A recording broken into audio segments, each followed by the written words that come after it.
ಯಾವ ರೊಟ್ಟಿ ಇದು?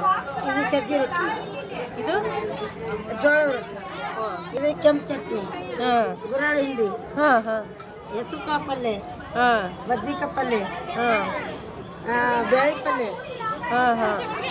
ಎಲ್ಲ ಐತಿ. ಮಜ್ಜಿಗೆ ಮತ್ತೆ ಮಜ್ಜಿಗೆ ಮೊಸರು ಮೊಸರು ಕೊಡ್ತೀನಿ. ಬರ್ರಿ ಅಪ್ಪ ಸರ ಬರ್ರಿ.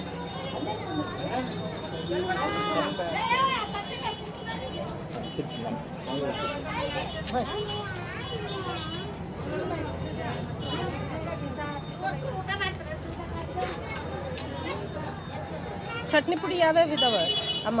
ಗುರಾಳ ಚಟ್ನಿ, ಶೇಂಗಾ ಚಟ್ನಿ ಎಲ್ಲ ತರ್ತೀವಿ. ಯಾವ ಊರವರು? ಗಾಣಾಕ್ಷಿ.